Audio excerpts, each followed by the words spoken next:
Welcome back, ladies and gentlemen. Welcome to the Risk Academy.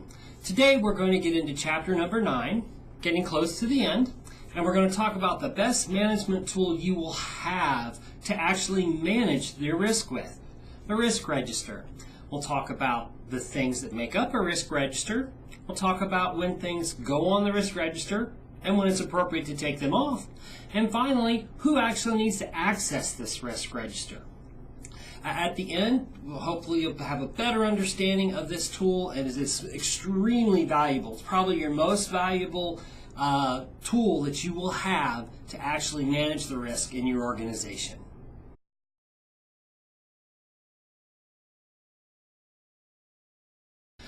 Okay, so the first thing I said, we talk about the components of a risk register. Let's start with how we've identified on our risks. The first thing you have to do is identify your assets, correct? Well, in your risk register, probably need to list that asset, the actual thing we're trying to protect. That's probably some important information you want to know. So obviously our asset identification we want to put in. Then the next piece we want to put in our risks, and you can actually put in just what the risk is, or maybe you can put in some combination of the likelihood that the risk will occur and the impact if it does. And maybe you have all three. Again, this is a management tool for you and how you want to best relay the information. So some risk registers can go out, think of it as, a spreadsheet, a Word document. A spreadsheet works really great. You can buy some commercial products that have this, but they kind of look like a spreadsheet. But you literally can have as many columns in that spreadsheet as you want to record the information on. It's totally up to you. So after we got our risks, we figured out what the risks were, then we had to categorize them. You remember quantitative, values, dollars. Qualitative, things like low, medium, and high. Or maybe you've done semi-qualitative, where you've kind of ranked things on a scale of 1 to 5 or 1 to 10. How likely is it would to occur and what the impact is. And then you've come up with a number. But you need some way to categorize these risks. So obviously, after you've categorized them, you probably want to put that categorization down in your risk register. Just a hint. Do you think you might want to work on the highest rated risks? If you're doing semi-qualitative, the 10 risks, the number 10 higher than number 1, or the highs or criticals higher than the lows? That's sort of how you can make your judgment on it. Don't forget, we also need to talk about the treatments we're going to do to address this risk. You can either, however you put in a project you want to put in, you do a description of them. If you're using a tool, sometimes they let you link to the actual tickets to make things happen, but you want to put in how you're going to address it. Sort of, this is the risk, this is everything we're going to do around it. A couple other key pieces you want to put in there is the asset owner. Long-term post-acute care, most of us are in small business groups. It's the same people. A larger group may have a business unit manager be the asset owner versus IT. And by the way, most of the times IT is not the asset owner, it's your business people. This one is the most important piece of all. You need to identify the owner of that risk. Who owns it? Who is responsible for addressing that risk? Again, small organization may be the same people all the time. Larger organization may be a multitude of people. But you need to assign an owner to it and make sure that they actually make it happen. Too many times you'll get things on this list, and it's a great way to just give you a look at what's going on. But if you don't assign an owner and make them actually fix the problem, treat your risk, then you can't use it. Basically, it's just a way to record things and nothing ever happens. This risk owner and giving someone ownership of the risk to take care of it and treat it the way you've identified is the most critical piece of that risk register.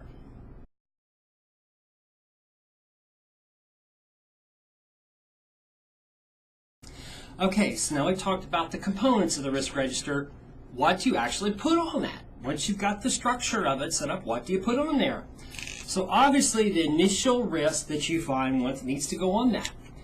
Get your initial risk, look at it, put everything on it, and then the owner works on it, does the treatment, When you're done, we talked about residual risk before in one of our other chapters. That's the leftover risk after you've done something. Because you do have something.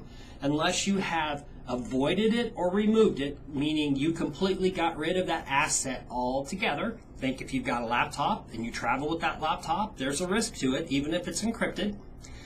When you get rid of that asset altogether, then that risk goes away. You no longer have it. Now, if you replace that laptop, guess what? The new laptop has risk on that as well. So obviously we're putting all our initial entries in there. When we get done, there'll be a residual risk level. And maybe that is still too high for your risk appetite for your organization. And you need to then create another treatment for that residual risk and work its way. So you really need to sort of keep a history of all of these.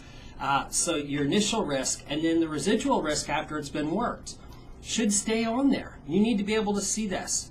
We talked about something called total risk.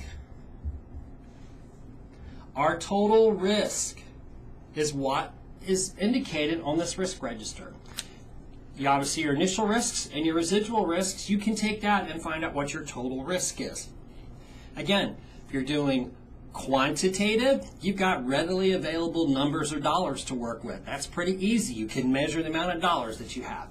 If you're doing qualitative, it's a low, medium, high critical, whatever scale you decide to use. You can then, we've got this number of mediums and this number of lows and one high or whatever it is. But you're finding out your total risk. Remember, we're trying to see what the appetite is in our organization and get our risk level down below what that risk appetite is. That total risk. Again, I always call it, forgive my drawing here, it's the bucket. And it's where out in the bucket of risk that we are. Are we higher in the bucket or lower in the bucket? So these entries should stay there. The only time you should ever remove one would be if you got rid of the asset. If you actually got rid of it and never had it again, and replace it, you got rid of it. So you took that risk and you again removed it. But if you've accepted the risk, it should be there. If you've mitigated the risk, you've got a residual risk that's still there. Even if you've transferred it with insurance, you still have some level of risk. Again, I always talk about your auto insurance. You've transferred most of the risk to the auto insurance company. You still have a deductible you have to pay every month. So these should stay on here so you can identify your total risk bucket.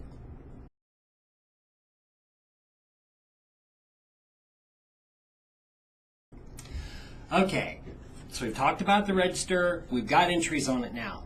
Who actually needs to access this thing? Who you should allow to see it?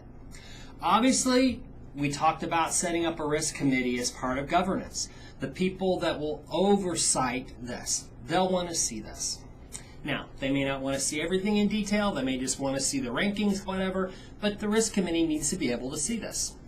Whoever's actually running the risk management program, the risk manager, they need to see this. Again, long-term post-acute care, most of us are in small practices. It's probably maybe the same person, same one person or two people. And obviously some senior leadership needs to see it. But there may be times when a risk owner, if they're not the risk manager, may need to see it. But you just need to understand not everyone needs to see this. This isn't something every employee should be able to see. Remember, this is what you're worried about someone taking advantage of you for. This is all about the likelihood they're going to do something to you and the impact if it actually happens. So obviously that's sort of sensitive information you kind of want to keep control over. This isn't, this spreadsheet, if it's a spreadsheet, should not be on a general file share where everyone can see it. This should kind of be locked down. So just sort of the key critical people that understand this and can keep the information confidential for you need to be able to see this.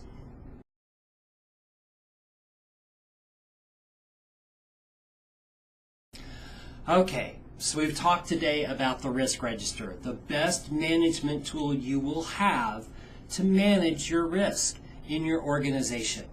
It is a very good tool. If you don't put a risk owner on each risk, It'll never get done. Somebody has to have ownership for it to be accomplished. The other thing about this is we want to make sure that only the key people that need to see this can actually see it. This is an extremely valuable management tool. If you're managing risk, matter of fact, this is probably your primary management tool. This lets you look at everything and get an idea, again, of our total risk in the organization.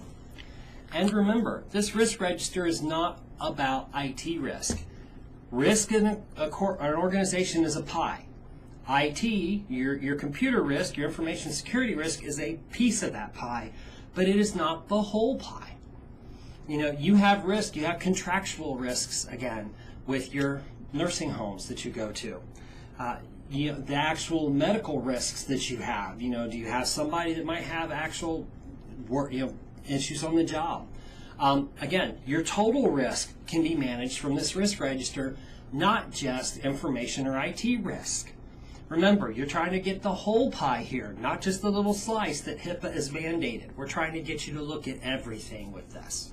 So next week, we'll end with Chapter 10 of the Risk Academy. We'll talk about monitoring your risk, the ongoing monitoring of your risk, and we'll sort of have a recap of the entire Risk Academy chapters. Thank you very much, and look forward to seeing you next time.